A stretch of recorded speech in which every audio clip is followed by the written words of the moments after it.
will never read you that. But what happened? They ain't gonna tell you that the Jews are so-called black people. This book of the law of the Lord is only for Israel. It's only a matter of time Only for us. It was given to us. before the remnant of Israel That's our wakes Lord. up. That's right. That's our big brother. That's the one that's coming back we for ride. us.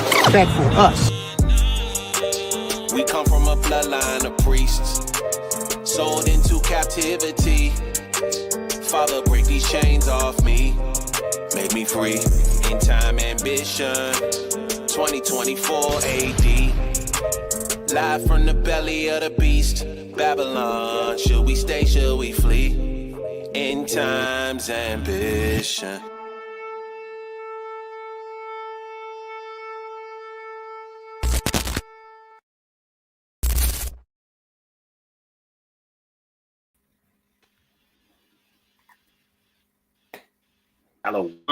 Shalom, brethren. That's right. Shalom. Con, boy. Right back at you. That's right. Right back for another one. We got a special live today. All praises to the Most High Power, Yahweh, in the name of His only begotten Son, Yahwashi. I'm gonna say that again. In the name of His only begotten Son, Yahwashi Mashiach, who the world calls Jesus Christ. Hey, that sounds good. That's a ring of a bell in your ear, Israel. That's what I'm talking about. All praise to the Most High God, man. Brothers and sisters gathering right now, man. Beautiful lesson, man. Beautiful lesson. Going to be taught and brought out by the Spirit of the Most High God, man. Right? Let God be true and every man a lie. That's right. That's right. Come on. That's right. All praise to the Most High. We're able to come before our brothers and sisters, you know what I mean? Because we care for the flock. You know what I mean? When we see the wolf coming, you know what I mean? We got to do something about it. We got to warn the sheep. We got to warn the sheep. You know what I mean? We are the shepherd. That's right. You know, we got to do something about it. You know what I mean? And that's why we're here, you know, is to, you know what I mean? Warn the sheep about this false doctrine, this demonic spirit that is, you know what I mean? That has come upon us or come upon some of the brethren, I'd say, you know what I mean? To deter them from the faith. Right. And we right at the finish line, and brothers is turning around, and brothers is having, they double-minded, you know what I mean? And if you don't know what I'm talking about the Old Testament only doctrine. It's terrible. I wouldn't even it's just heresy. It ain't even doctrine, it's just wickedness. You know what I mean? Right. It's just wickedness. Shalom, family in the chat. Shalom, y'all. And I think this is the beautiful thing, man, because what it's been doing tonight, it's going to show you that the Bible is the real true book, man. That means the whole book, right? We showing you prophecy through the Old Testament that Yahwashi was prophesied, right? Through the Old Testament on up to the New Testament, man. Yeah. So we're going to give you a couple precepts tonight, man. Get your book, pen, pad, write these precepts down, meditate. Allow them to soak into your soul like a sponge soaking up some water, man. Soak this thing up, man. Because our job as teachers, our jobs as leaders, man, is to feed the flock. Ain't that what Yahweh told Peter? Feed my sheep, man. Feed them. That's right. Feed them. Right. And this is the thing we're going into, y'all. Just going to put out there real quick, just in case you don't understand what Old Testament only is.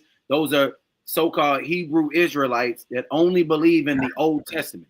Right. They don't believe that Yahwashi, who we call Yahwashi, or the world calls Jesus Christ, they don't believe that he's the Messiah. Some of them don't even believe he existed. They don't believe the New Testament at all. They don't go by the New Testament. Nothing that Christ says matters to them. Nothing that Paul says matters to them. And as a matter of fact, they call us idolaters, which is a capital punishment. They're saying that you are worthy of death. You're an idolater for having Yahwashi as your mediator. We don't worship Yahwashi.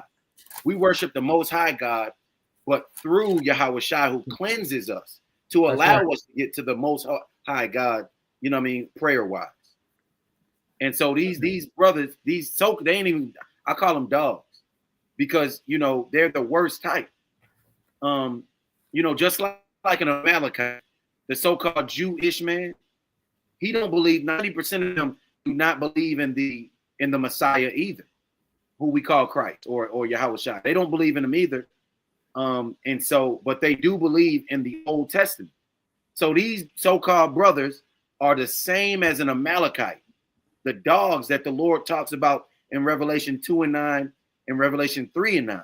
They the Right. same as them. They're just black. And Right. and you know what I mean, to be frank with you, the way this is coming about, some of these brothers, they were Yahwashi this and Yahwashi that just a few weeks ago. I mean, 1 week you on a street corner teaching people about Yahwashi. The very next week, you get a download in your mind, and the Most High bugged you out, took the spirit from you, and now Yahwashi don't exist. He never existed. All of that is sorcery. You know what I mean? They just blasphemies, right? And so, you know, it's only two things. Yahwashi bugged these brothers out. Really, it's only one thing. Yahweh's bugging these brothers out and sifting them out because it is close to the Passover season, and we understand that's sifting season. You know, people that don't want to keep the Passover, you got to beg them, and maybe they'll get there, and maybe not. And you know what I mean? The Lord said, you're an Israelite, you're supposed to be keeping the Passover till he comes. That's right. That's right. But these, I'm gonna finish it, King. But these brothers, they got, you know what I mean? They so wicked. I would say that they may even be hired by the CIA. You got to remember, y'all, we are the people. The kingdom of heaven is for Israel, the repenting Israelites that accept Yahwashi as their Messiah, right? That's who the kingdom of heaven is for. And so Satan knows the only way to deter us from getting into the kingdom is to have us denounce Yahwashi.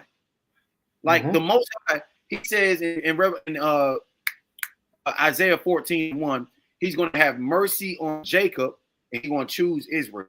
So some of us may not be keeping the law all the way, and he's going to have mercy on who he's going to have mercy on, right? But guarantee they're going to be Israelites. But the enemy knows the only way to deter the Most High's children is to get them to reject the Messiah. And that's what these dogs out here doing. You got it, King. Yeah, that's a beautiful breakdown, a beautiful way to sum that all up for the people, man, especially for the sheep that's, you know, still on milk. You know what I mean? Still coming, and they seeing, you know, these Old Testament only, man, and it's kind of giving them wavery a little bit, man, because it's kind of like, dang, wait a minute, now let me look at it this way, right? Yeah. But thank the Most High, man, for his truth, man, and for the true spirit of the Most High God, man, that in the last days, man, he's pouring his spirit out on those who are seeking him in truth and honesty, man, right? So what we want to do, man, is make sure, man, that we show God's word the way it's supposed to be shown to our people, man. Right, not dealing with these brothers, man. There's so many of them now, man. It's crazy, man. You know, they a little club now. They a gang now, man. It's a whole bunch of them now, man. Popping up out from nowhere, man. You know, denying Yahwashi, man. Said he never. Y'all call him JC. I don't remember the last time any camp called him JC. Point that out to me. We don't call him that, man. We call him by his name in Paleo Hebrew, man, which is Yahwashi. We know what his name is, man. Don't try to use that and hang that over our head or anything, man. But tonight, man, we're going to get a clear breakdown, man, because, you know, there are a lot of these precepts they won't even touch. We're going to touch on them tonight, man. That's right. That's right. That's right. Con. That's right. Con. You know, we both got lists of precepts and points that we want to make. In a minute. Yeah. Yeah. And one thing, you know what I mean? It's like, it's so stupid because if you listen to them, you'll catch them. They're dumb. They're not very intelligent to me. No. You know, especially scripture wise. The one brother, Zamram, he was talking about how, and last week he was Yahwashi. 1 week go by, and now he's on the corner talking about it ain't no Yahwashi. That's now crazy. you got to atone for your own sins and this, that, and the third, right? But my thing is, he started saying, now remember they Old Testament only. This dude said that he put some precepts together and said the mark of the beast in Revelation, what is that, 13, I think it is. The mark of the beast in Revelation is going into the etymology of the word charagma, and it's talking about a mark, right? And then he went back to the mark of the beast, 13 and 18. Then he went to, I think it was in Titus, another precept where he was talking, where it said that he tried to correlate the mark of the beast, and Paul was saying that he bore Christ, the marks of Christ in his flesh. That's what Paul was saying, and he used the same Greek word there in Revelation 13, talking about the mark of the beast. and then he correlated it with what Paul was saying because the same Greek word was there. And so he's like, so you can't even get around that. And then a brother from shout out to the Wi-Fi Los Angeles, I think it was. A brother put it so eloquently, broke it all the way down, and showed how the word that they used for charagma, I think it was. I mean, it was a beautiful breakdown. How it's not talking about the 3 6s. It's talking about how the symbol that they used was for a 6.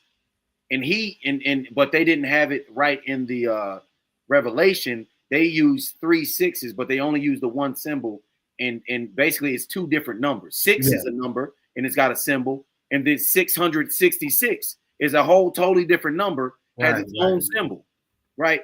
And so he broke it down how he couldn't have been talking about the same thing, and the brother just bugged out and tried to basically fit a square in a circle, you know what I mean, and make it like, Yahwashi, he's saying that he got the mark of the beast now, and he got it from Yahwashi. It's stupid. You know what I mean? And then on top of all of that, right, the brother's going to prove that Christ is an idol, whatever he was trying to prove, using the New Testament.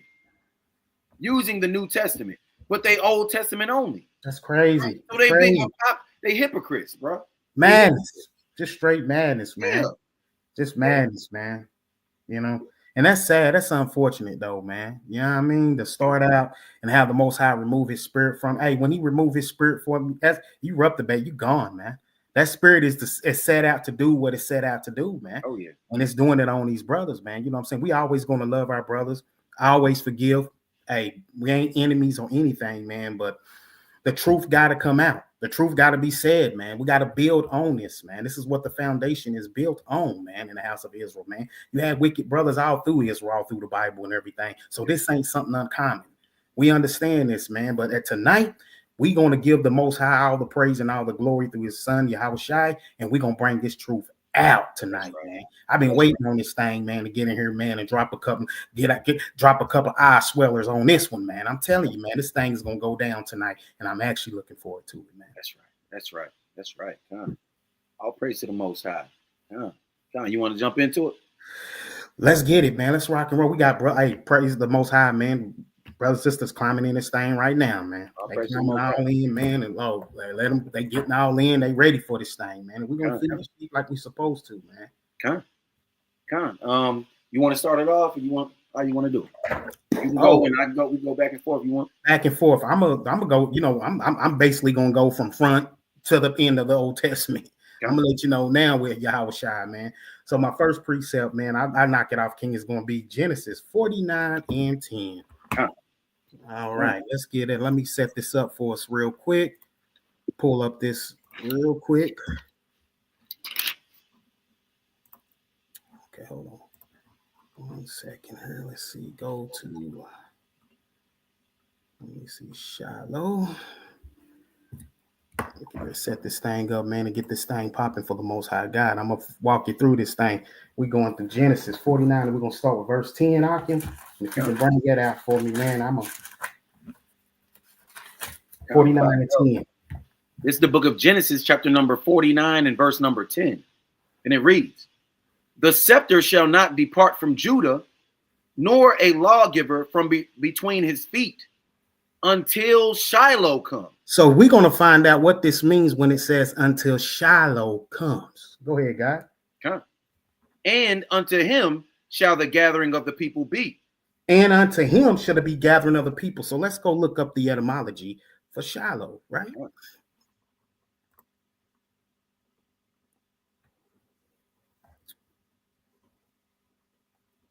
Tell me if you can see that, King.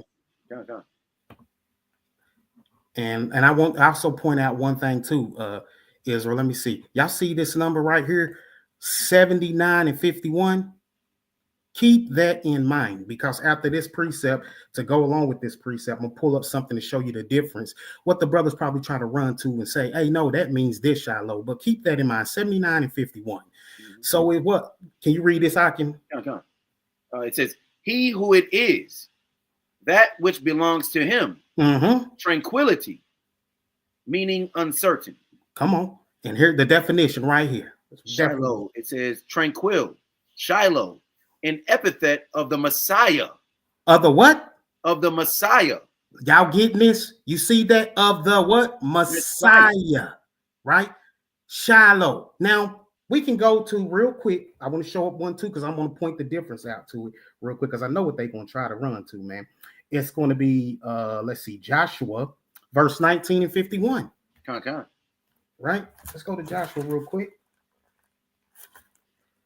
Come on. This is the book of Joshua, chapter number 19, and verse number, you said 31? 50, let's go to 51. I think it's 51. 51. Give me 51. Come on. Verse number 51. These are the inheritances which Eleazar, the priest, and Joshua, the son of Nun, and the heads of the fathers of the tribes of the children of Israel, divided for an inheritance by lot in Shiloh before the Lord at the door of the tabernacle of the congregation. So they made an end of dividing the country. So check this out. That same etymology I was telling you about, 79. Remember what it was, 51? Look at this one. This one's different. It's 78, 86. So let's see what Shiloh is mentioned in this verse real quick. Can you see that, King? Same thing. God. Shiloh, place of rest. A place of rest. Go ahead, King. A city in Ephraim and temporary home of the Ark of the Covenant and the tabernacle, the place where Samuel grew up. From saying, okay. Shiloh, a place in Palestine. Shiloh. Shiloh, a place. See the difference between the Shiloh? So we have a Shiloh that's a Messiah in Genesis 49 that said, come, Shiloh shall come, right? The difference is, man, this is not just saying that this is a rest place like in Joshua. It's telling you a Messiah is coming already in the beginning of Genesis, in the chapter of Genesis, already pointing out to you a Messiah is coming, right? This has already been blueprinted by the Most High since day one. He's already had this whole thing already cultivated, elevated, man, to how he was bringing this out. So what brothers like to do is they try to mix up the words and stuff and say, no, this means that, because we see it over here, but there's two different etymologies of this.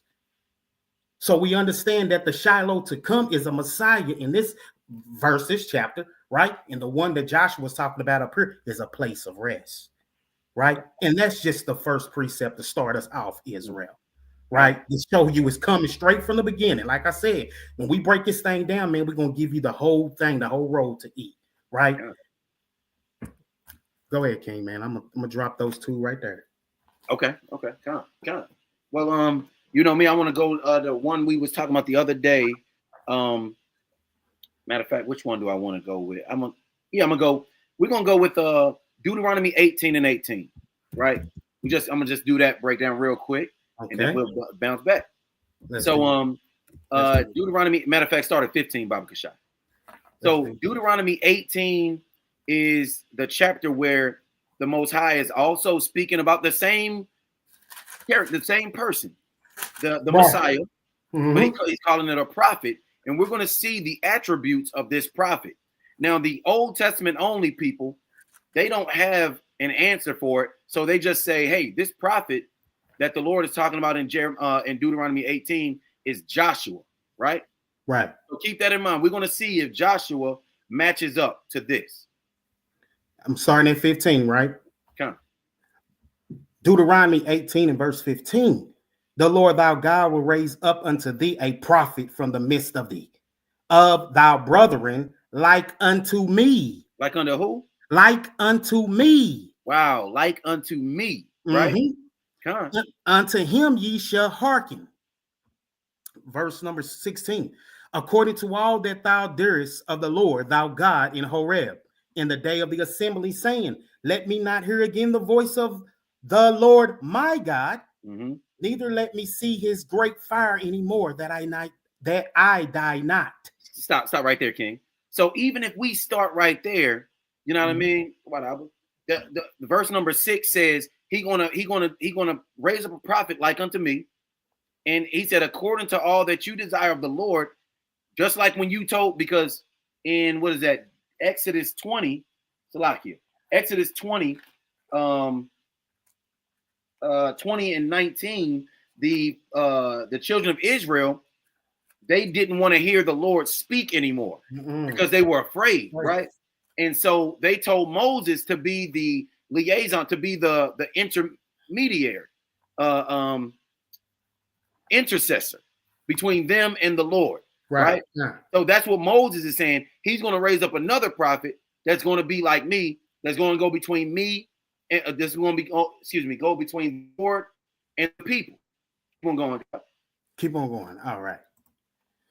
Verse 17. And the Lord said unto me, they have well spoken that which they have spoken.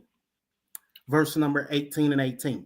I will raise them up a prophet from among their brethren, like unto thee. From among their brethren, like unto you, Moses. And will put my words in his mouth. So he's going to speak the words of the Most High. He's not going to speak his own words. He's speaking whatever he say. That's what the Most High say. Come on. Like unto thee, and will put my words in his mouth, and he shall speak unto them all that I shall command him. All that I command him. Everything I tell him. Okay. Keep on going. In verse 19. And it shall come to pass that whosoever will not hearken unto my words, which he shall speak in my name, I will require it of him. The Lord said he's going to require it of him. Now, I thought, can you go into that, King? 19. Let's look at that word require. Because when I heard that, initially I thought, oh, the Lord is going to kill him. And I'm not saying that he's not going to, but let's see what that word require means. Because they break it down as anybody that didn't listen to Joshua, they died. That ain't what he's talking about necessarily right here. And it ain't talking about Joshua, but can you read that, God? Look at that. To resort to, seek with care, inquire, require. Inquire and require. Why didn't you listen to this prophet? Exactly. Why didn't you listen to him?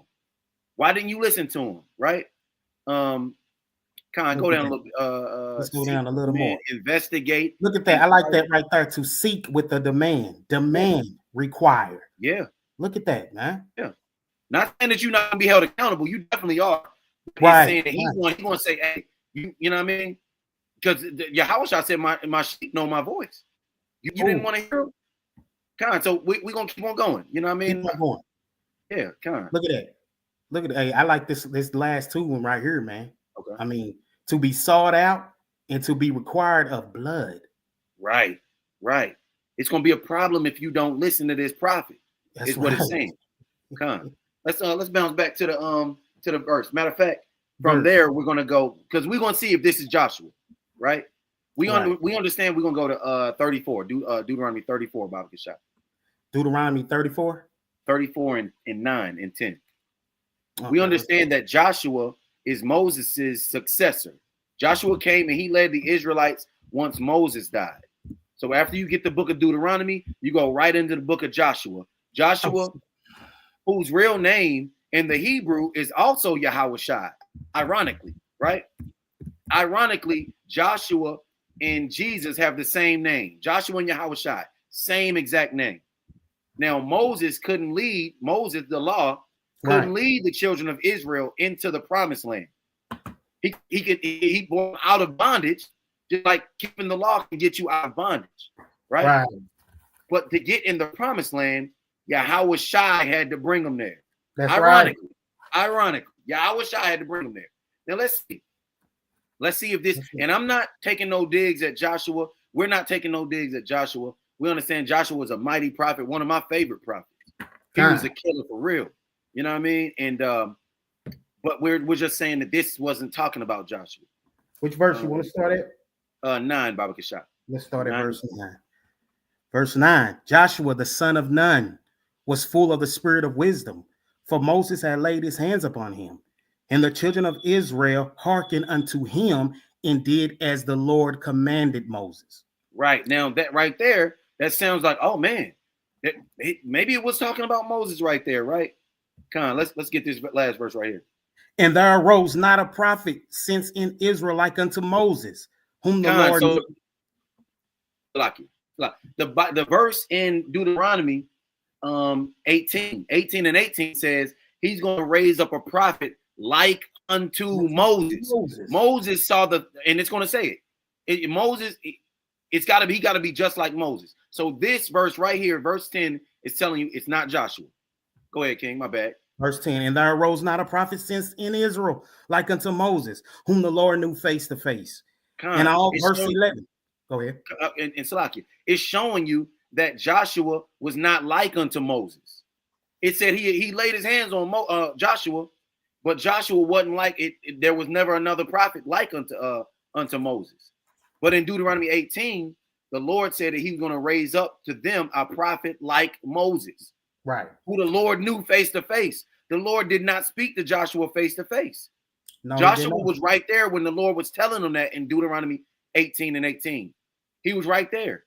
The Lord could have said, hey, Joshua going to be the next one. I'm going to talk to him face to face. He didn't say that. He wasn't talking about him. Did you have something else, King? Nah, you on point with that. I'm glad you pointed this out too, man, because, you know, my next precept I'm going to go to is going to line up with that, what you're talking about Joshua. Okay, come on. So, you know, I got a little more to go on top of it. Come on. We're going to go to, from there, we're going to go to Joshua. And I'm going to prove that it's not talking about Joshua. Joshua 9 and 14 and 15. Here we go. Salakia, Joshua chapter 9, we'll start at 3 and then we'll jump to 14. So we're debunking that this is Joshua. They are putting their whole premise on, Old Testament only, that's not Yahwashi, anybody but Yahwashi. It's Joshua. We're going to prove that you don't know what you're talking about and you dissing the Messiah to your own demise. Joshua, hold on. Damn, I went the wrong one. My bad. Salakia, guys. Joshua 9. Hold on. Right there. I had mine pulled up. Okay. Joshua 9. We're going to start at verse 3. Salakia. Can you put it on the screen? Let the people see. You know what I mean? Yeah. Just in case they ain't familiar with it. Baba Kashai. Forgot about that. Joshua 9. Joshua 9. There we go. There we go. Hold on. Let me see if I can move that up a little bit real quick. Now pay attention, y'all. There we go. Yeah, here we go. Joshua 9 and 3. And when the inhabitants of Gideon heard what Joshua had done unto Jericho and to Ai, verse 4, they did work willingly and went and made as if they had been ambassadors and took old sacks upon their asses and wine bottles, old and rent and bound up. Now jump to 14. So what's going on here is Joshua, like I said, he's a mighty man of war. He's going around conquering all these different nations as we're coming into the land of Canaan, because we're going in to destroy them out of the land and take possession of the Holy Land. So these other nations, as they're seeing Joshua defeat Jericho and all these different places, these mighty cities, they're afraid. And so these people in Gibeon, they dressed up like they were from a far country, and they're coming and they're going to deceive Joshua and make a league with Joshua. Go ahead, Ken. Verse 14. And the man took of their victuals and asked not counsel at the mouth of the Lord. Didn't inquire of the Lord. Don't you think a prophet of the Lord, Deuteronomy 8, just like he's going to inquire of the Lord? Definitely. Right. Verse 15. And Joshua made peace with them and made a league with them. To let them live. And the princesses of the congregation swore unto them. So Joshua made a league with these people and didn't even, we're going to jump to chapter 9, King. He made a league with these people. He was deceived himself and made a league, chapter 11, Salakia. 11, okay. Joshua was deceived by these men and didn't inquire of the Lord at all. Now they got the Urim and the Thummim. They got the Ark of the Covenant. They got all these different things that we would use anytime we wanted to make a move. We're going to inquire of the Lord. Joshua this time, for whatever reason, did not inquire of the Lord. Does that sound like the prophet that the Lord was talking about, Deuteronomy 18 and 18? Nah. Let's keep on going. We're going to go to 11 and verse number, I think it was verse number 19. So remember, the inhabitants of Gibeon have deceived Joshua right now, and Joshua made a league with them. Now let's see who the inhabitants of Gibeon are. It says Joshua 11 and 19. There was not a city that made peace with the children of Israel, Save the Hivites. Except the inhabitants, Hivites, right? right? Except Save the Hivites, right? Come on. And the inhabitants of Gibeon. So the inhabitants of Gibeon are the Hivites, right? So let's see who the Hivites are. Let's see what's going on with the Hivites, because Joshua just made a league with the Hivites. This the last one, King. Can you go to Deuteronomy 7, Baba Kashai? Deuteronomy 7. We're going to start at verse 1 down to 3. And it's going to make everything come full circle. Full circle on this thing. Deuteronomy chapter 7. We see that Joshua made a league with the Hivites. He was deceived because he didn't inquire of the Lord. Right? So here we go. Okay. Verse number 1 in Deuteronomy 7:1. When the Lord thy God shall bring thee into the land, whether thou goest to possess it, and have cast out many nations before thee. The Hittites, and the Gersites, and the Amorites, and the Canaanites, and the Perizzites, and the Hivites, and the who? And the Jebusites, and the Hivites. And the Hivites. Hey, that's the same. That's the Gibeonites. That's the people from Gibeon, The Hivites. Right. Keep on going, King.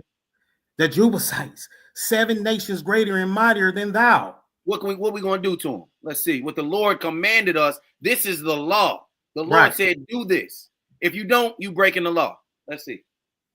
Verse number 2. And when the Lord thy God shall deliver them before thee, thou shalt smite them and utterly destroy them. Thou shalt make no covenant with them, nor show mercy unto them. One more time with that. Thou shalt make. Okay, let me start off from the top. Salaki, let me start from the top again in Deuteronomy 7:2. And when the Lord thou God shall deliver them before thee, thou shalt smite them and utterly destroy them. Thou shalt make no covenant with them, nor show mercy unto them. The Lord told us, don't make no covenant with them or show mercy. Joshua was deceived, and he broke the law, right? He was deceived and broke the law.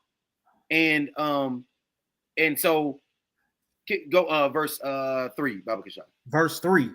Neither shalt thou make marriages with them. Thou daughter thou shalt not give unto his son, nor his daughter shalt thou take unto thou son. Right. So basically it's going into, we were supposed to destroy the Gibeonites, the Hivites, lived in Gibeon. And we shown you that Joshua, he made a league with them. Joshua cannot be the prophet that the Lord was speaking of in Deuteronomy 18:18, because he was deceived. He was deceived in the Lord, immediately after the Lord he just told him that, right? And he was deceived. He didn't inquire of the Lord. That can't be who the Lord was talking about, Deuteronomy 18:18. Can't be. So it's impossible. Yeah, so them cats, OT only clowns, they don't got the spirit. All they're doing is trying, like they were in the days of Christ, anybody but him. Bar Jesus. Give us Bar Jesus, or give us Barabbas instead of Christ. Anybody but Christ. Now crucify him. You know what I mean? And they just back on the scene. Them spirits back on the scene. You got it, King. All praise to the Most High, man. Hey, if that ain't a breakdown, I don't know what is, man. That right there by the spirit right there, boy. I tell you what, man. That's all. That's your meat right there, Israel. Right? I'll praise to the you gotta get this, man. That's why I tell you, brothers and sisters, get these precepts down and stuff, so you can be. This is how you guard yourself, your heart, your mind, man. Put this armor on, man. These scriptures right here, man. Let God be true and every man or what? A lie. That's right. That's right. This is First Chronicles. We're gonna start at First Chronicles 28, and let's start at verse. Let me go up a little bit, because I'm gonna give a little feedback on this, man. It's talking about who should build the house of the Lord. Right. And I want y'all to see that the ruler got to come out of Judah. And I'm gonna show you something, man, real quick. Let's break this thing down to we're gonna go get this one, then we're gonna go get the one in Micah 5:2, and then I want to go and show you about Joshua real quick, and we're gonna tie this thing all in together, man. That's right. Because God's word is true. Let every man be alive. We'll start at verse 4.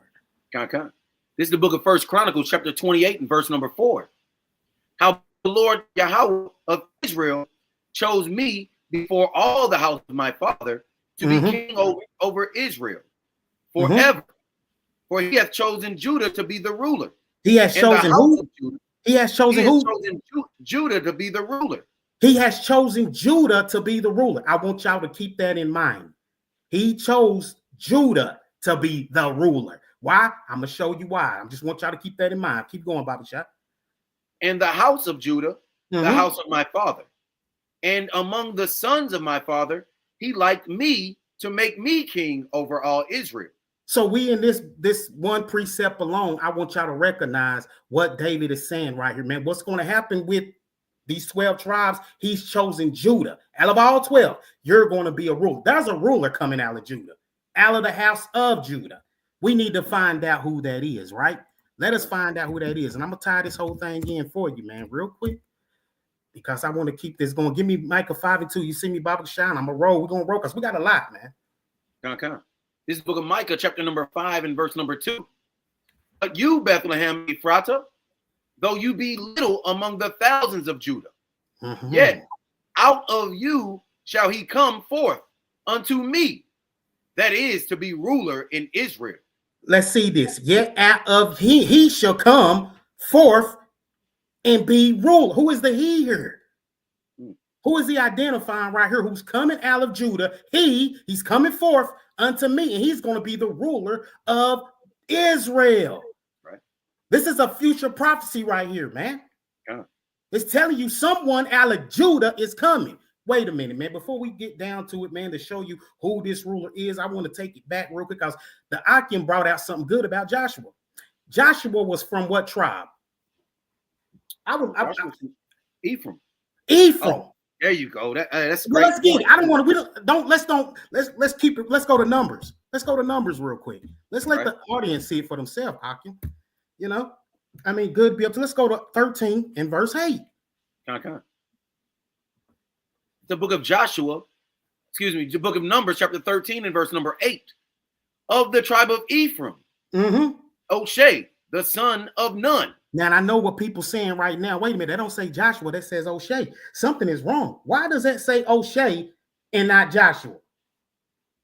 Right? Let's go find out. Let's roll down a little bit. Shall we? Why? Go ahead, Cap. Right there, guys. Book of Numbers, chapter 13 and verse number 16. These are the names of the men which Moses sent to spy out the land. And Moses called O'Shea, the son of Nun, Yahwashi, or Joshua. Joshua. Yahushua. Right? So what the Akim is bringing out earlier, telling you, if he's from the tribe of Ephraim, he doesn't say Ephraim, out of Ephraim is coming a ruler. This ruler got to come out of Judah. That's right. That's right. I mean, that's a clean cut. Yeah. You can't take him and make him be in a place that is not for him. Right. It's not him. The one that's coming out. Matter of fact, let me get this last one, guy, before I turn it over to you, man. Okay. Right? All praises to the Most High, man. Great point. All praises to the Most High. I'm going to get Zechariah. Let's get that one. Huh. Oh. You know what I mean, Zach. Let me see. That one is, I believe it's 12 and 10. Okay. Oh, yeah. Oh, yeah. Is it? Oh, no, I'm thinking something else. Can't get this thing on me tonight. So, Zach.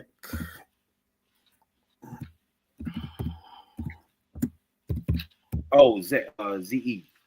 Z-E? Oh, God. Uh-huh. Oh, yeah, Zach. Okay. All right. Is sometimes that right? You can put half the word and it'll get it. And then sometimes it may be tricky, man.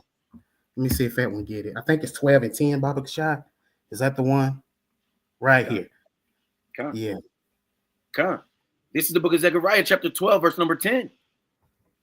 And I will pour upon the house of David and upon the inhabitants of Jerusalem the spirit of grace and of supplications. And they shall look upon me, whom they have pierced. And they shall mourn for him, as one mourneth for his only son.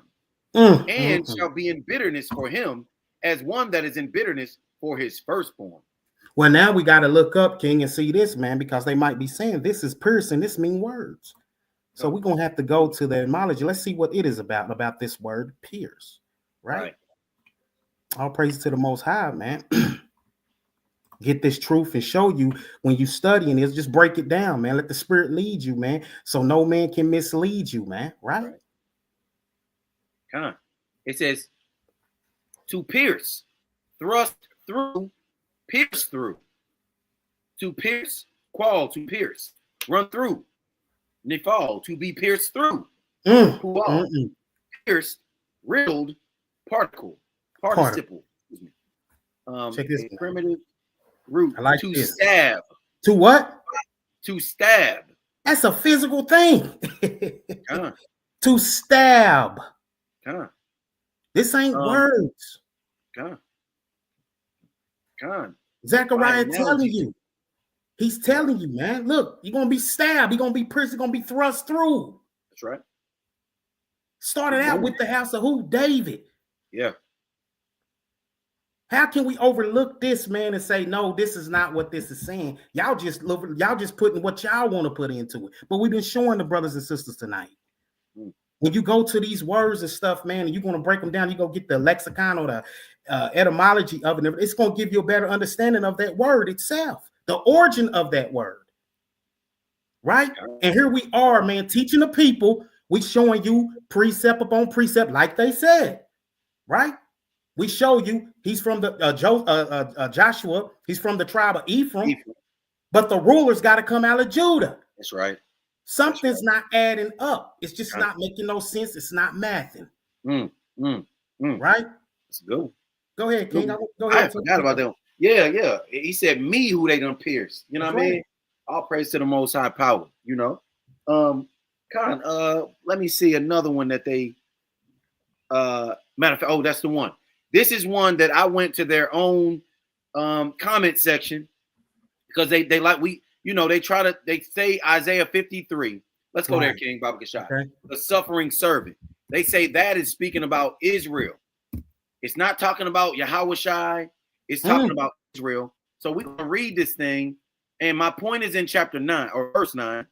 Shalom, everybody in the chat. Shalom, everybody. Thank you for showing up and being a participant. I'll praise you, man. Come. Yeah, my point, we're going to read this thing through because we understand this is talking about Yahwashi. But they say, it's figuratively talking about Israel. Right. But let's see.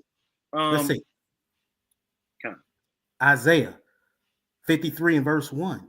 Who have believed our report? And to whom is the arm of the Lord revealed? Verse number 2. For he shall grow up before him as a tender plant, and as a root out of a dry ground. He have no form for comeliness. And when we shall see him, there is no beauty that we should desire him. Now keep in mind that every time it's saying him, they're saying that means Israel. Right. Okay. He is despised and rejected of men, a man of sorrows and acquainted with grief. And we hid as it were our faces from him. He was despised, and we esteemed him not. Right. So Israel was despised, and we hid our face from him somehow, and we esteemed him not. Come on, God. Surely he hath borne our griefs and carried our sorrows, yet we did esteem him stricken, smitten of God, and afflicted. So they're saying that Israel, us, we are bearing the sins of our forefathers, which we are, but this still ain't talking about us. Keep on going, God. But he was wounded for our transgressions. He was bruised for our iniquities. The chastisement of our peace was upon him, and with his stripes we are healed. Okay, so they're saying because we're going through this beating that we're getting, we're going to be healed by it somehow, I guess. I don't know. You know what I mean? Go ahead, Kenny. All we like sheep have gone astray. We have turned everyone to his own way. The Lord have laid on him the iniquity of us all. Verse 7. He was oppressed and he was afflicted, yet he opened not his mouth. He is brought as a lamb to the slaughter, and as a sheep before her shears is dumb. So he opened not his mouth. So we know in the Gospels, Matthew, Mark, Luke, John, Mashiach was being led to different judgment halls, and they was asking him, and some of the, some of them Edomites he wouldn't even talk to. You know what I mean? They had to get him. Ain't you going to take up for yourself? They saying you did all this stuff. You ain't going to say nothing. He just looking at him. That's right. You know what I mean? You got it, King. But they're trying to say that the white man is so diabolical and so intelligent that he read our scriptures, made the New Testament of total fictitious characters, and got us to go off into idolatry and believe a whole story that he just made up, right? Not remembering that Romans 9:13 says, Jacob have I loved, but Esau have I hated. They forgot about that. They didn't think that, if the white man made the scriptures, why is the Bible telling us that the Lord hates the white man? Romans 9:13 says that the white man made it, though.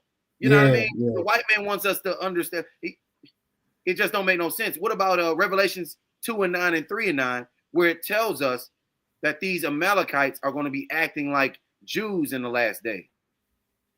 The white man made that too. He said, but he will make them bow at our feet. That's what right. About the scripture that says Mashiach is a dark-skinned man? No, the white man made that and said that Christ is a black man. Oh, what about in chapter 4 is where he says that that the Most High is the color of brown crystals and stuff like that. Nah. You know what I mean? And I know I segued a little bit, but that's what they're trying to get us to believe, that the white man made the whole New Testament, so we shouldn't believe none of that. You know what I mean?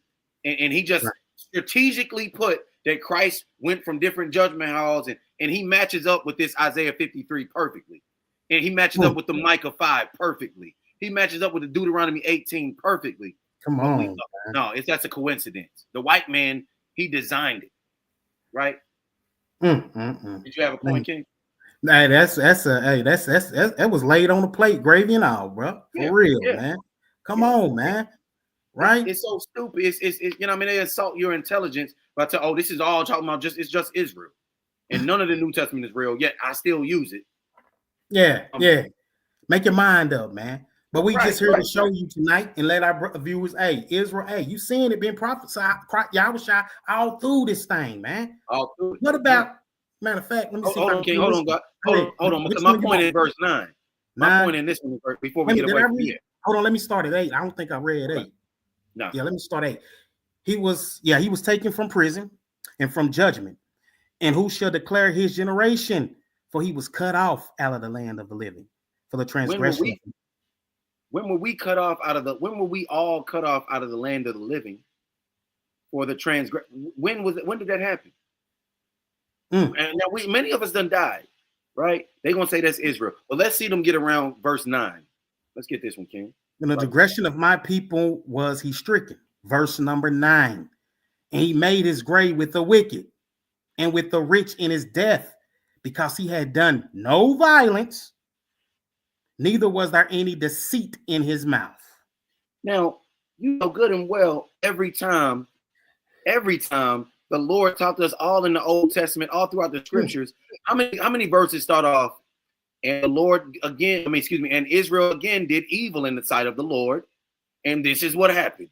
He said that because he had done no violence, right, and neither was there any deceit in his mouth, and we were deceitful too. Look, this is I'm gonna read real quick. Where is it? Proverbs 26 and 26. It says, though his hatred, not Proverbs 26, 26. Salakia. Where is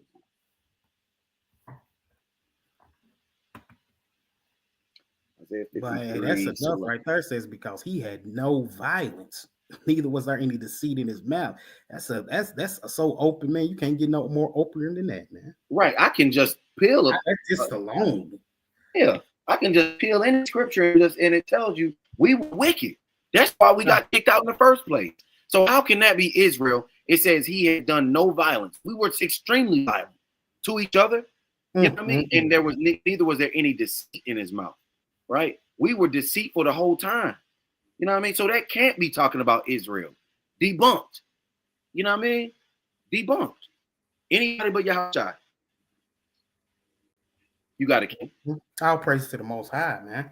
You want me to keep going on that? Is that No, that's it. That was my point. Just showing how can that be talking about Israel if it's definitely it's definitely not talking about Israel, man. Right. That's why you got to be careful, man, of these spirits, these bugged out spirits that's going on through Israel right now, man. You got to put the whole armor of the Most High on, man, and be protected, man.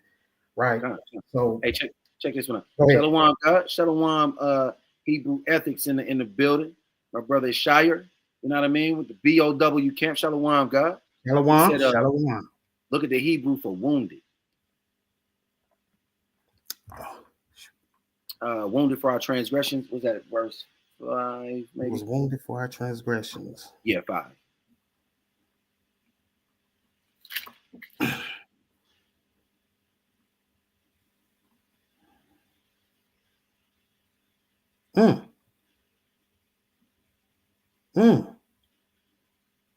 Let fall.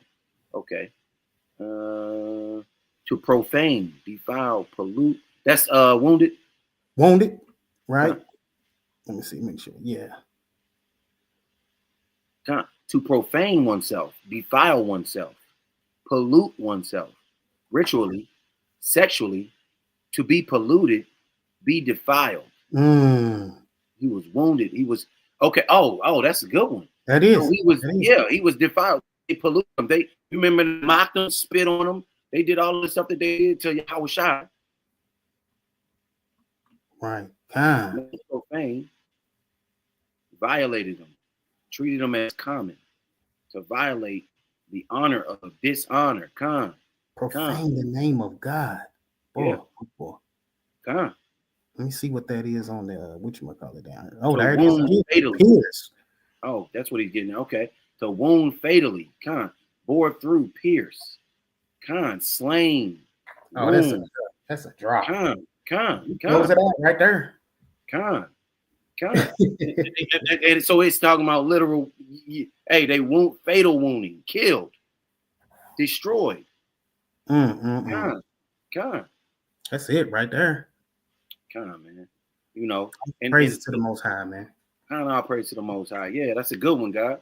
And these brothers is playing with the scriptures. You know what I mean?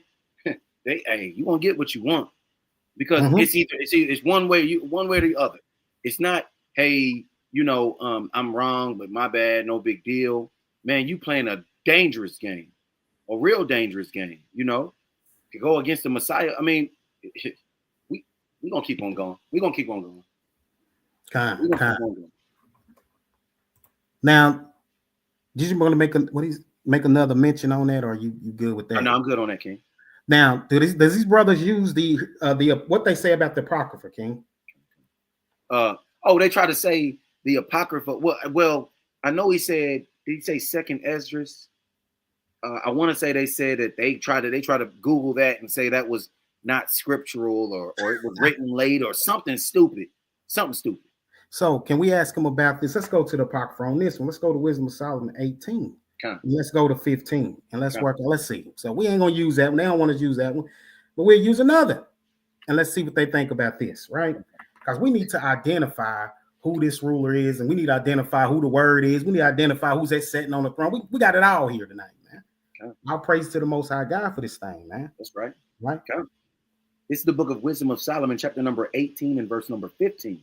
And it reads, your almighty word leaped down from heaven. So we got to understand, Slakia guy, who is this word right here that's going to leap off the throne? Who is this?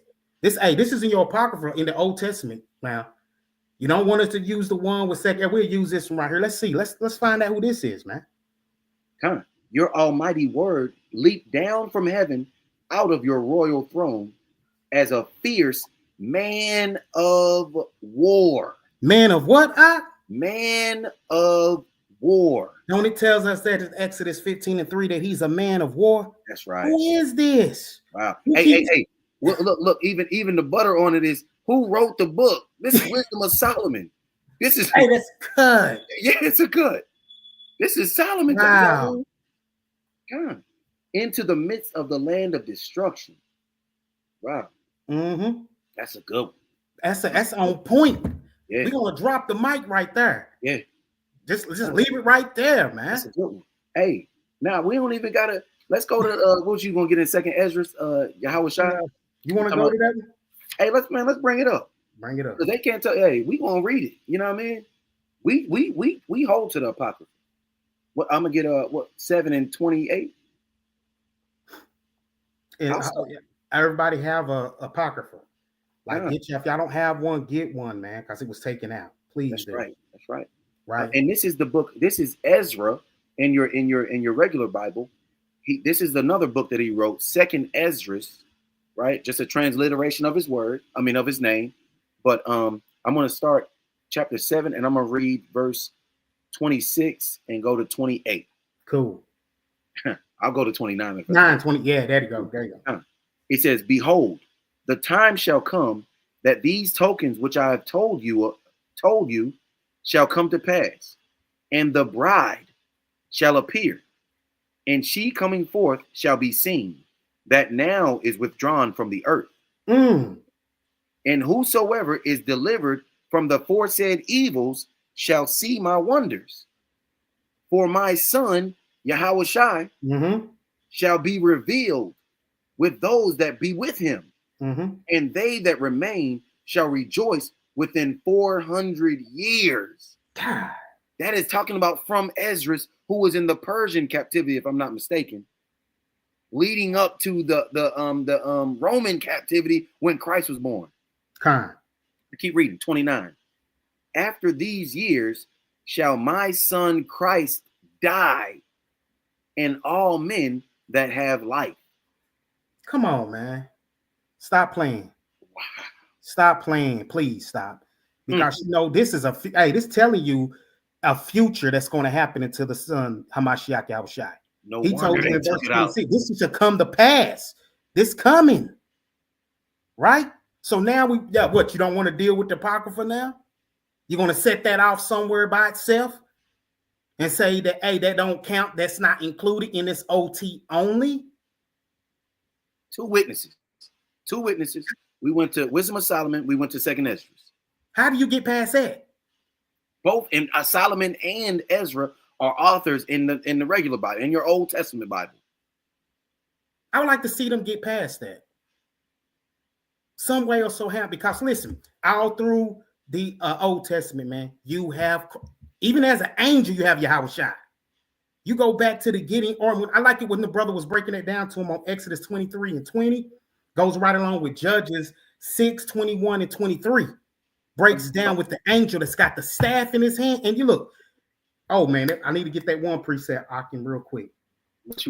About the let's go to Judges 6, 21 to 23, real quick. Hold on, let me see if I can get that up.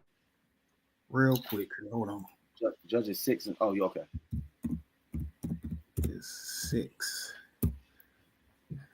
Let's pull this thing out. Yeah, you're right, King. The nation was never killed for anybody's transgression, not the whole nation as a whole. Yeah. Kind. The water.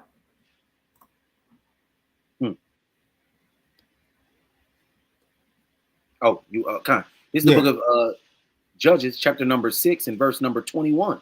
"And the angel of the Lord put forth the end of the staff that was in his hand, and touched the flesh and the unleavened cakes, and there rose up fire out of the rock, and consumed the flesh and the unleavened cakes. Then the angel of the Lord departed out of his sight." He departed out of his sight with the staff. Keep in mind, because I'm going back to that. Let's finish first. "And when Gideon perceived that he was an angel of the Lord, Gideon said, Alas, O Lord, power, for because I have seen an angel of the Lord face to face." 23, my last one. "And the Lord said unto him, Shalom, fear not, you shall not die." Let's look up that word real quick. All praises to while we reading this out. Let me look up this word real quick. Let's see what it means.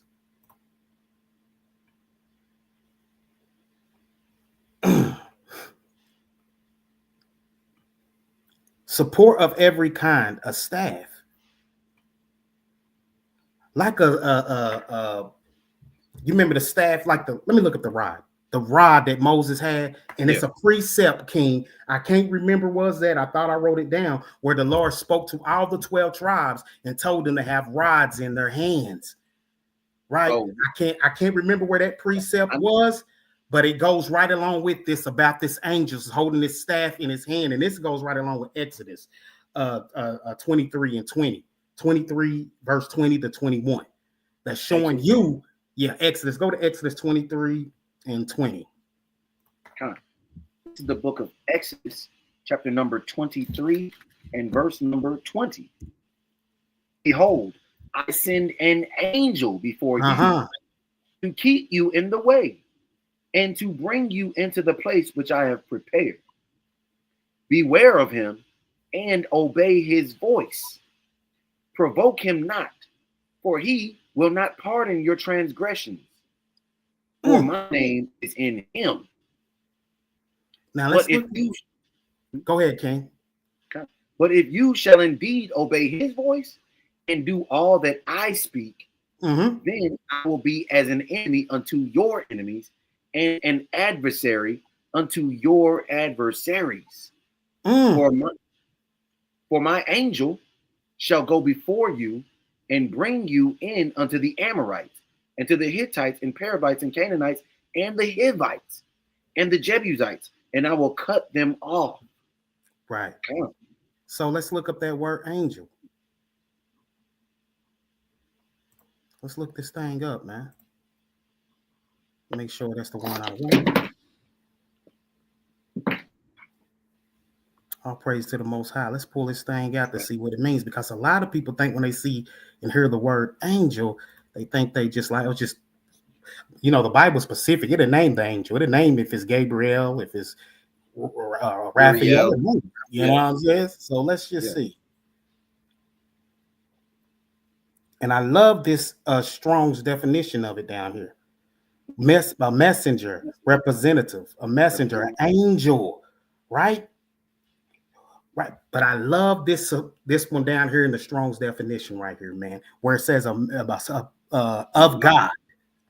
From an unused root being meaning to dispatch as a deputy, a messenger, specifically of God, an angel, also a prophet, priest, or teacher, ambassador, angel, king, messenger. That's beautiful. That's straight beautiful, man. Leave that on there for you to see, Israel.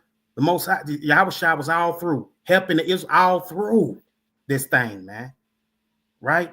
It ain't no such thing, man, as the New Testament don't exist, JC or whatever you want to call him don't exist. His son always existed. Always, man. Oh, come. Hey, matter of fact, King, can you give me, you got some more on that? Nah, go ahead. This one out. I just now thought about it. Can you go to Genesis 1 and 26, Baba Kashai?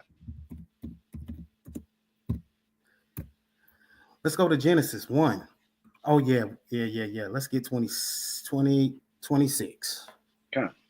Let's go to it is, and God said, let us make man in our image after our likeness.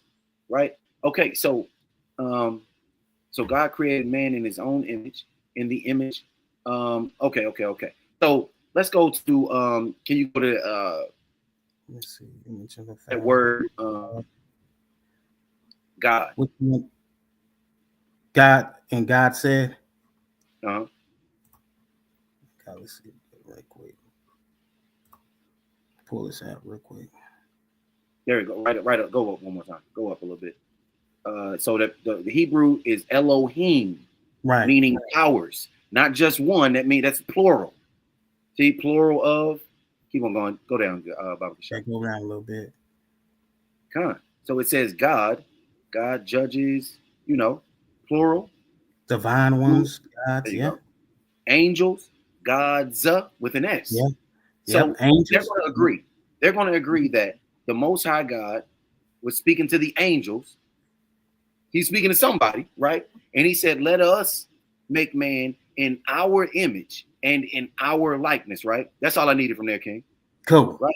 So the Most High, so we're showing you that there was plural gods that was being That was right. So think about it, King.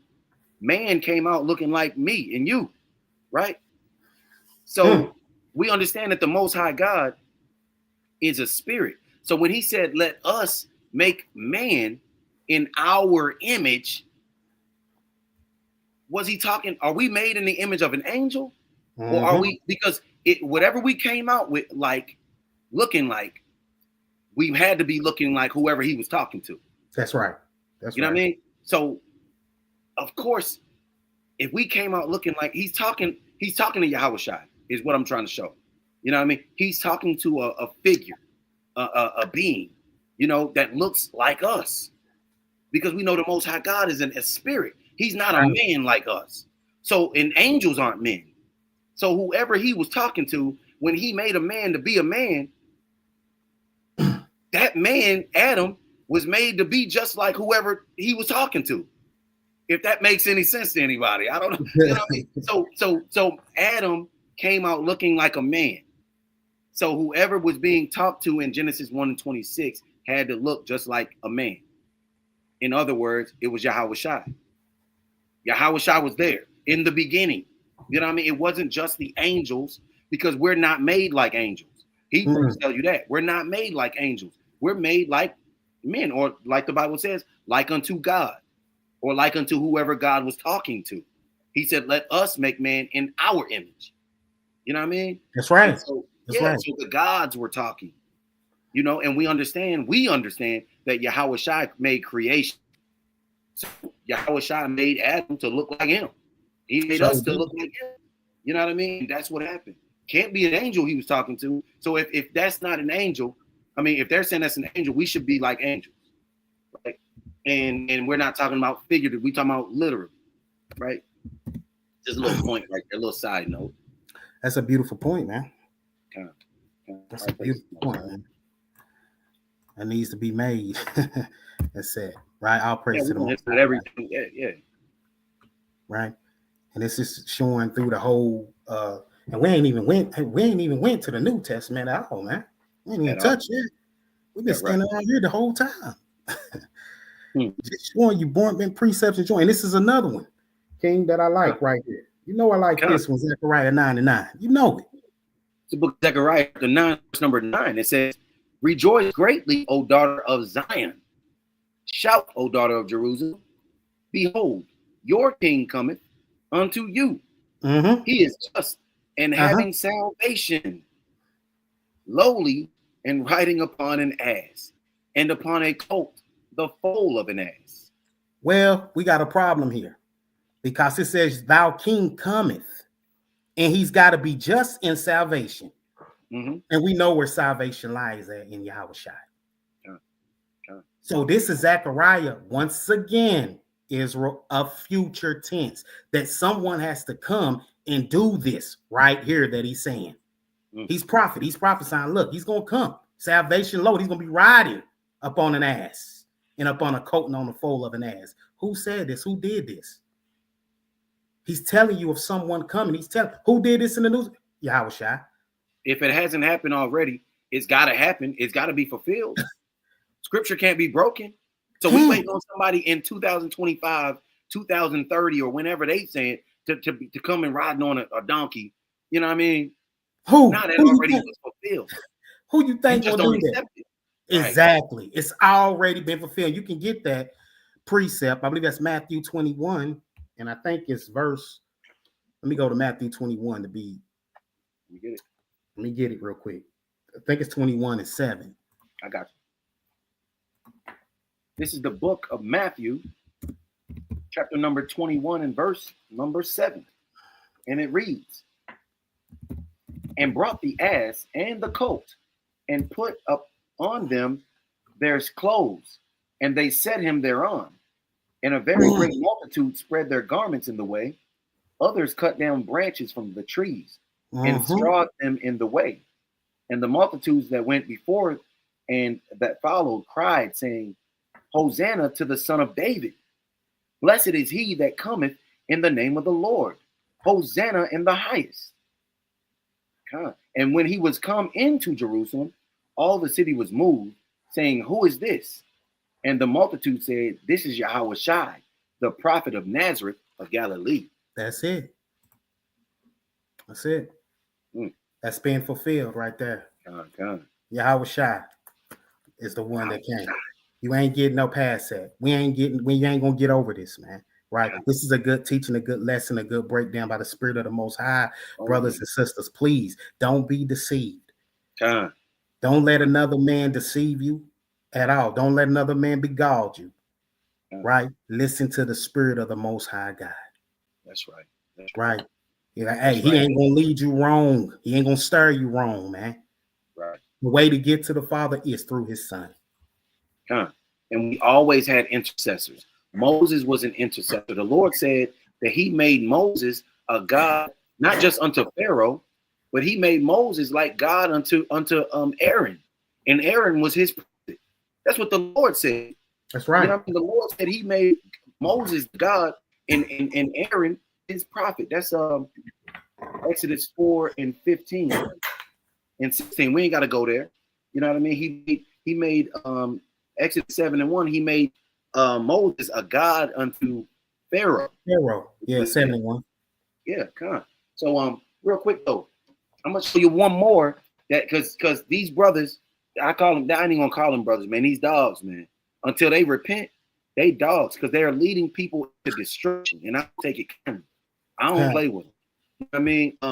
And I did a 3-hour debate with these dogs, you know what I mean? That switched up on Yahwashi, Judases, you know, 3-hour and change debate. And they on their channel, all they want to do is cut out little snippets of our debate. You know what I mean? And little pieces of it. And it's a month ago that we did it. They ain't put the whole debate up. You know why? Because I stumped them on a few things by the Spirit of the Most High. Not me, because I don't know a whole lot. I ain't gonna claim to know everything. But what I do know, I used it. You know what I mean? Like David, I had a couple of stones. You know what I mean? And threw it at these devils. You know what I mean? And they were stumped. And no lie, they got a few things where they try to entrap me on a word or two or certain things. You know what I mean? But ultimately, their doctrine is that just like that Deuteronomy 18, that's Joshua. I'm showing you it's not. Now where you go from there? You know what I mean? Well, show me the Most High speaks in the New Testament. The Lord said, this is my beloved son in whom I'm well pleased. Well, it didn't say the Most High was speaking. It just says it didn't say that. You know what I mean? Okay. I concede that point. Let's move on to the next point. Oh, I got him to concede. You see that? I got him to concede. That's how them brother, it's silly. I got bigger fish to fry. I'm going to get you on this. Can we get Joshua 5, Baba Kashai? Let's get it. Joshua chapter 5. They couldn't give an explanation on this one either. Joshua chapter 5, and I think it's verse number 13.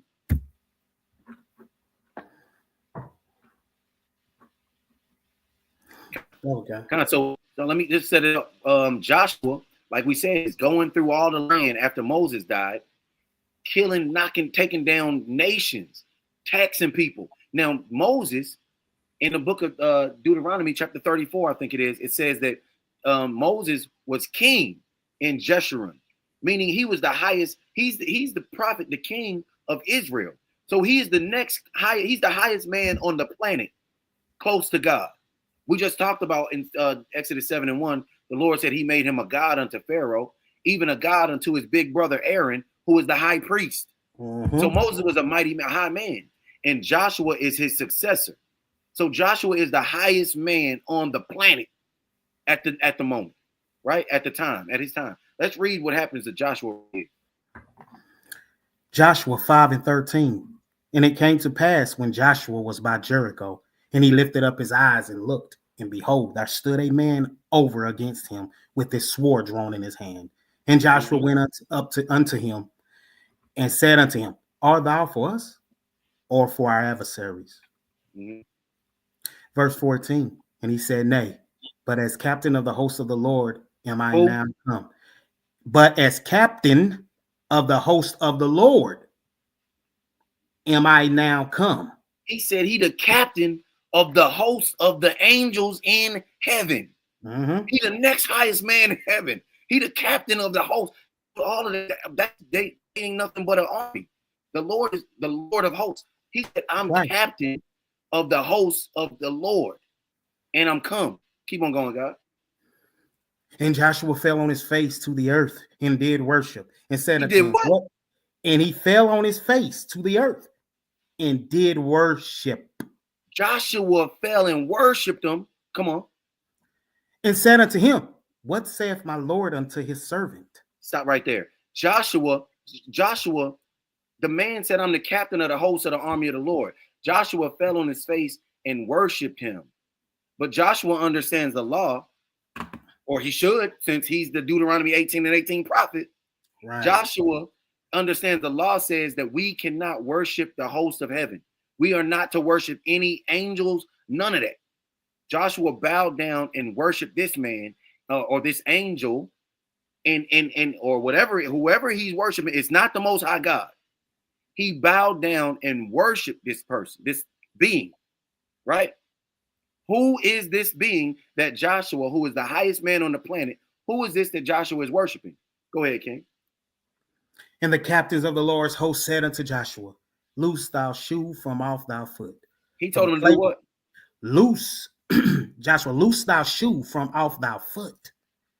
For the place thereon thou standeth is holy. And Joshua did so. Con. Check this out, King. Real quick, can you give me same thing? Exodus 3 and 5, Baba Kashai. Let's go to Exodus. See what we got in here, ladies and gentlemen. And he said, draw nigh thy hither. Salakia. Let's start up a little bit, Baba Kashai. Let's start at 1, Baba Kashai. No, You can start right there. You can start right there, 4. Okay, yeah, okay. Exodus 3 and 4. And when the Lord saw that he turned aside to see, God called unto him out of the midst of the bush and said, Moses, Moses. And he said, here am I. Con, we understand this is Moses. This is his first introduction to the Lord in a burning bush. And he, you know what I mean? So let's see what happens. And he said, draw not nigh hither. Put off thy shoes from off thy feet. He told him to take his shoes off again. This is the first time. Take your shoes. This is a different person with the same message. Take your shoes off. Why? For the place whereon thou standest is holy ground. Right. Same message Joshua got. Take your shoes off. This holy ground. You coming before me? Hey, you got to be holy. Don't bring them dirty sneakers in here. You know what I mean? Don't bring them dirty sneakers. It's holy. You ain't messing up my carpet. Praises. Yeah. Hey. One more on this, King, and I'm done with it. Revelation 19 and 10. Matter of fact, 19 and 9, I think it is. Then we'll go to 10. What's it, 9? Yeah, 19 and 9, and then into 10. Bottom of the shot. 19 and 10. Start at 9. 19 and 9. And he said unto me, right, blessed are they which are called unto the marriage supper of the Lamb. And he saith unto me, these are the true sayings of Yahweh. God, so this is John on the island of Patmos talking to an angel, right? Let's see what John does. And I fell at his feet to worship him. And he said unto me, see thou do it not. Don't worship me. John, the angel is telling him, hey, so this angel right here is telling a man, don't worship me, right? Keep on going, God. See thou do it not. I am thy fellow servant and of thy brethren that have the testimony of Yahwashi. Worship God, for the testimony of Yahwashi is the spirit of prophecy. That's the spirit of prophecy. The testimony of Yahwashi is the spirit of prophecy. It's the spirit of prophecy. And if you don't got the testimony of Yahwashi, you don't got the spirit of prophecy. That's why they can't break down the 7 weeks and Micah 5. They can't break down none of that. And Isaiah 53, they don't have the spirit. They don't have the testimony of Yahwashi. Yeah, it's gone. The spirit's gone, man. And my point in going there is showing you that there was an angel in Joshua that Joshua fell down and worshiped, or so-called, and he didn't say an angel, but a being, right? And we understand it's the Most High God up there and this captain of his host. And then in Revelation, this angel told him, don't worship me. I'm your brother. That's right. You know what I mean? So who is this dude? Who is this person that Joshua is worshiping in Joshua? Telling you. Not an angel. It's not the Most High God.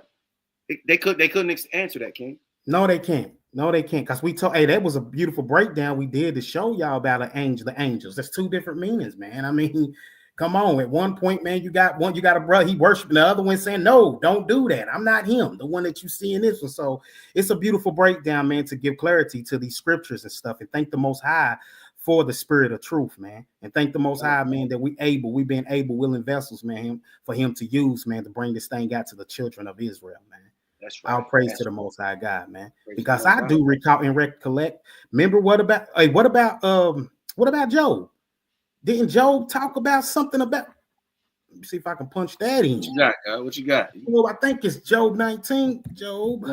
You going in your bag, King? Going in this thing, man. Let's see. Wait, all through this thing, man. What is that? 25 to 27. Let's pull it out, man. All praises to the Most High God, man. This is the book of Job, chapter number 19 and verse number 25. For I know that my Redeemer liveth, and that he shall stand at the latter day upon the earth. Hey, I know my Redeemer liveth, and he, gonna specify on that, shall stand at the latter day upon the earth. Go ahead, guy. And though after my skin worms destroy this body, yet in my flesh shall I see the Most High, whom I shall see for myself, and mine eyes shall behold, and not another, though my reins be consumed within me. Hey, you know what I like about that? Because that's telling you Job is here walking on the earth waiting to see the Son of Man come in his glory. That's why I love that precept right there, man. Right? He telling you, I'm going to behold him and I'm going to see him in the latter day. Right? He telling you he's coming. Nice. Right? The Redeemer is coming, man. Who is this Yahwashi? We know he's the Redeemer of Israel, man. It's Yahwashi. Right. So don't let anybody get you coped up with these scriptures. Hey, this is co-assigned so sweetly together, man. Every precept that's coming out and just laying out like a rug for you to step on, Israel. Get to your destination smoothly, man. Right?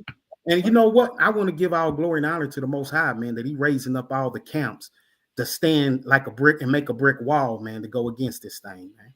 Because you got a lot of brothers coming out, man, and it's truth and everything, man. So it don't mess our people up and everything, man. Listening and obeying the Most High, man, and putting these lessons together, right, so that our people can be safe. Guard your hearts and guard your minds, man. It's a lot of folly out there, and these Old Testament brothers, they with it. They with it. Yeah, they looking for who they can, you know what I mean, to catch and bring you down, you know what I mean, and destroy you. You know, destroy within. You know, it's crazy. You know, and that's why it's a good thing that we put lessons like this together to inform our people. All praise to the Most High God, man. You know, so they can understand, hey, man, wait a minute, I see what y'all saying, but let me run over and get this and see match up, because something ain't right. If you identifying all this today, these angels we done broke down and everything, man, something's not right. Something ain't right. Something ain't right. No, Say the same thing, King. Shalom, Kazakia Ban Dan, the son of Dan, huh? Yeah, Shalom. The son of Dan. Shalom. And also, we didn't even have to go to Psalms 22 and all that stuff, man. We went around most of the stuff just to say, you know, we ain't got to go there. Let's go I still got clips and all that. You're right. We can do it part 2 if you want, or whatever. We don't. We really don't. We just stayed in old. Yeah, just bounce around and just showing you who the Shiloh is, the messenger to come. The Spirit broke that thing down today, man. To see it come, man. We ain't out here forcefully, man, trying to, let's just read the word of life, of power, man, and then let's just have some comprehension, and then let's just say, hey, accept it, Lord. Right. Come on. And can I, and real quick on that last one that I got, because I knew it was just in case they say that what's that? I just want to pull that one from the New Testament. One from the New Testament. I got one more as well. One more that I just want to debunk too. It's quick too. Let's go. I think it's one. Let me see. You know, I had to get this one, man. Hey, we're gonna wrap it up, y'all. We just get one more, you know what I mean? And we can do a part 2 if we need to. We can continue it into Thursday, whatever. You know what I mean? But this is much needed. You know what I mean? We getting some steam off our chest because the Most High said, man, we're gonna have to take up our sword against our brothers sometime. Yeah, you know, got to purify Israel. Yeah. Sometimes you're gonna hey, we'll bring that out too next time too. You know, it ain't even gonna be, you know what I mean? It ain't always Yahwashi wasn't necessarily just fighting the enemy, his natural enemy. He fighting his brothers. He had to fight the, you know what I mean, the chief priest, all them people was beating him up and, you know what I mean, all that type of stuff. That was his peoples before they handed him over. His own brothers. That's right. That's right. And I remember the question that was asked, and I want to address that. Did he speak in the New Testament? Did the Most High? So I want to get this one precept, and I'm going to turn it over to you, Talking. Let's go. Let's go 16 to 18. This is the book of 2 Peter, chapter number 1 and verse number 16.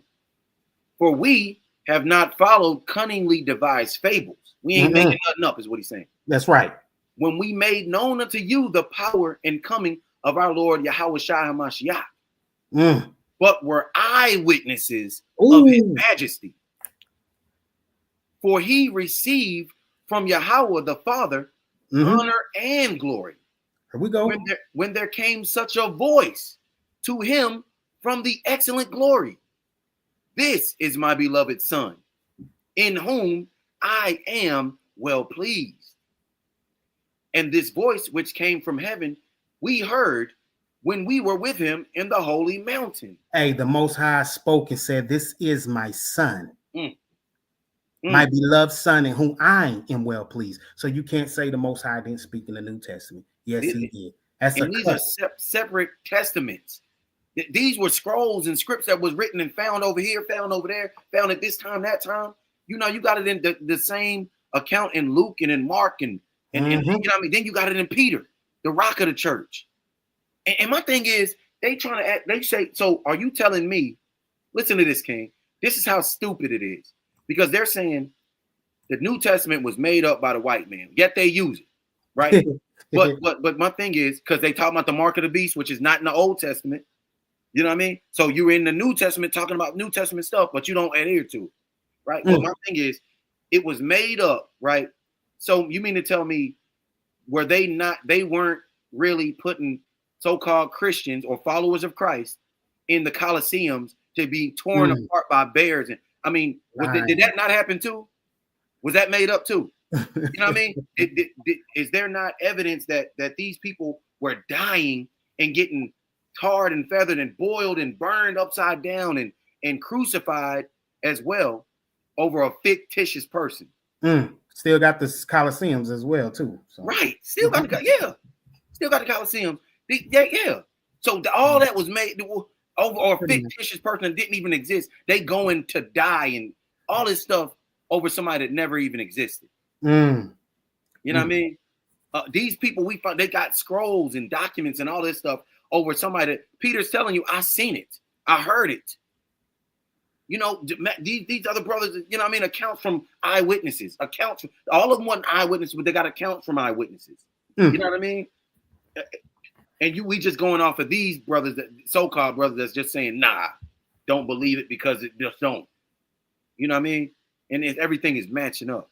The Lord said in Joshua Deuteronomy 18 and 19, he's going to inquire why.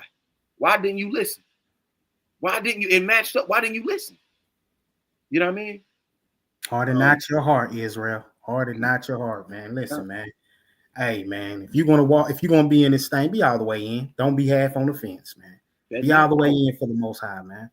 Right? One last scripture, King. Yeah, what scripture you want? Don't be caught. Don't be caught out, man. Better not. He said he's talking about the thief in the night. Hey, these brothers don't repent. They going, man, look. This is one that they use because since we're not in the land of Israel, we can't do sacrifices. And since they don't adhere to Hamashiach, they don't accept his sacrifice. This is what they say we do. Can you give me Hosea 14 and 2? Oh, no. 14 and shoot. Let me see Hosea. Damn it. Hosea 14. Let's see if it's right. Hosea 14. And you said 2, right? Yes, sir. Hosea 14 and 2. It says, take with you words and turn, Slakia, take with you words and turn to the Lord. Say unto him, take away all iniquity and receive us graciously. So will we render the calves of our lips.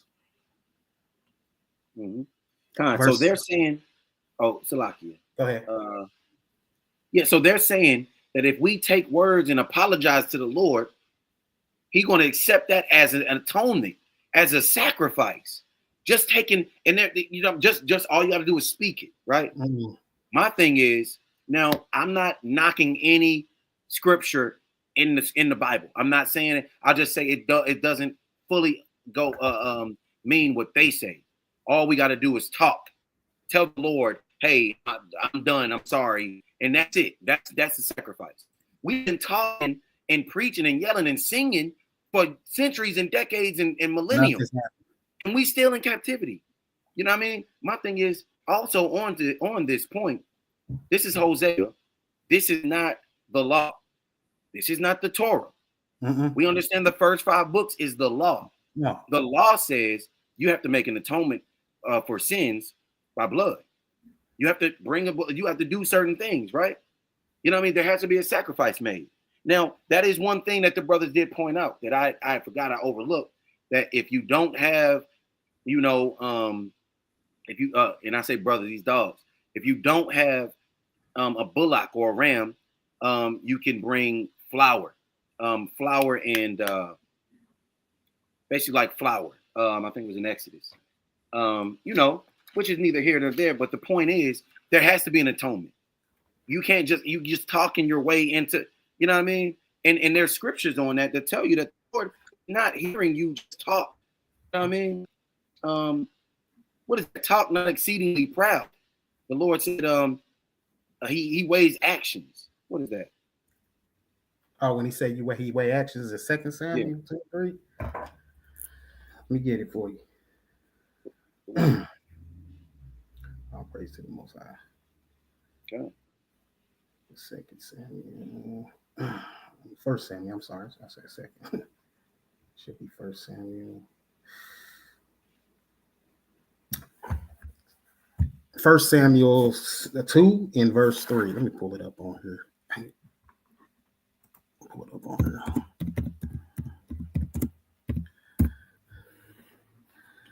And 3. There it is. 1 Samuel 2 and 3. Talk no more so exceedingly proudly. Let not arrogance come out of your mouth. For Yahweh is a power of knowledge, and by him actions are weighed. Right. That's right. That's right. The Lord said actions. It's got to be some action behind it, right? Mm-hmm. I mean, they go to Hosea talking about, all we got to do is render the calves of our lips. At one time, one prophet says, you got to speak, and you know what I mean? And that's it. They'll try to go to 1 Kings where it says to turn to the Lord.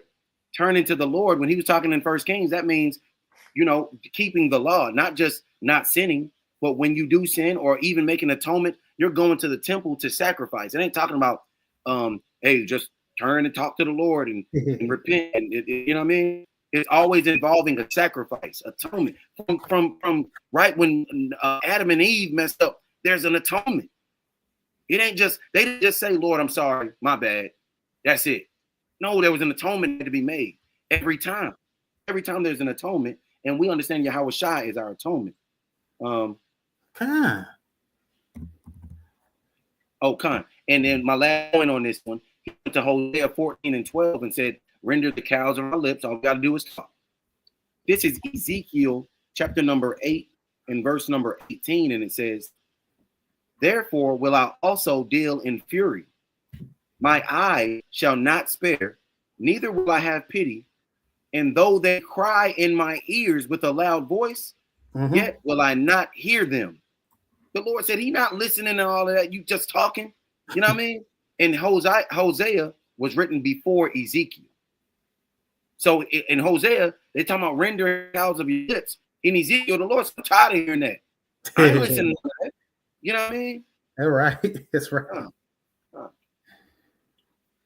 Hey, before we get out of here and stuff, let's drop a little note here on these OTs onlys real quick, man. Yeah. Drop a little something on them in this Ecclesiastes 10 and verse number 13 and 14. Watch this. Watch this, guy. This is the book of Ecclesiastes, chapter 10 and verse number 13.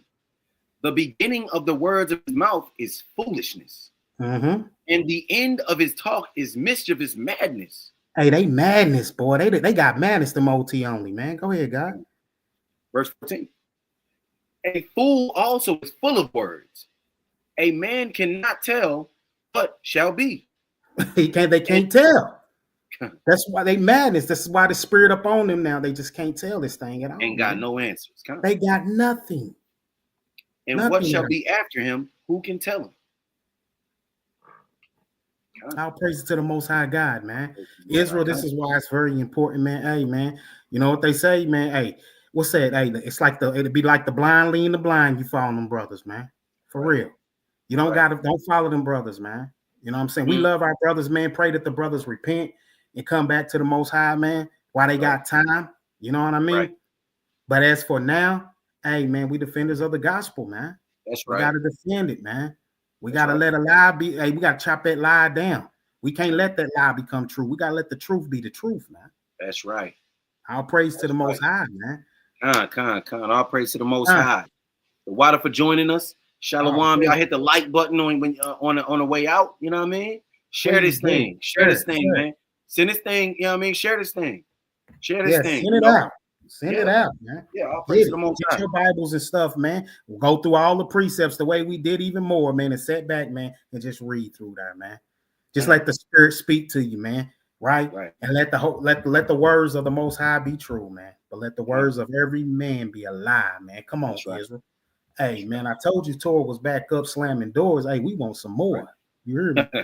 I'll praise it to the Most High, man. I'll praise to the Most High. Come. Yeah, that's right. That's right. Spin the block on this thing, man. Hit the like button, leave a comment. It is what it is. You know, we in there. And all praise to the Most High. T.O.R, this is our breakdown, and this is just part of it. We got, you know what I mean? We could keep going. You know what I mean?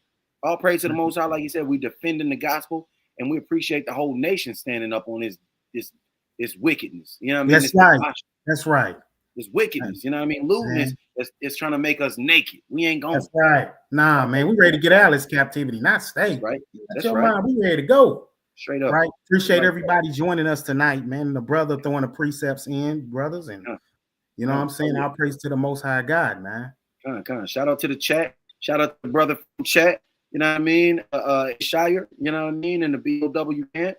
Shout out to everybody in the chat that joined us. You know what I mean?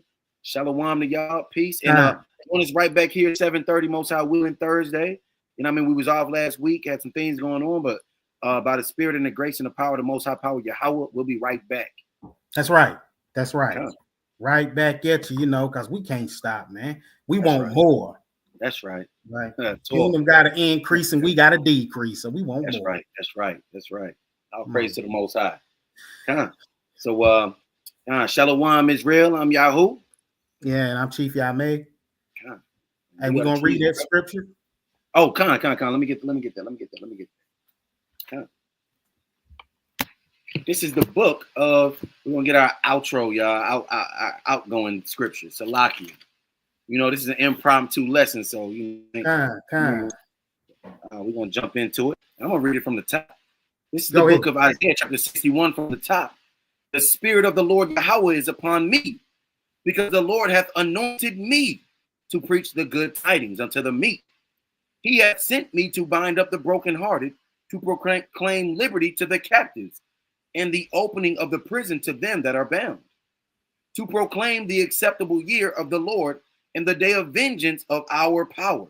Ooh, that's in the gospel. All that mourn, to appoint unto them that mourn in Zion, to give unto them beauty for ashes, the oil of joy for mourning, the garment of praise for the spirit of heaviness, that they might be called trees of righteousness, the planting of the Lord, that he might be glorified. All praises to the Most High God, man. All glory and honor. All praises, man. Shalom, family, man. It's a beautiful thing. Hey, the good news is for you. That's right. Shalom. Shalom.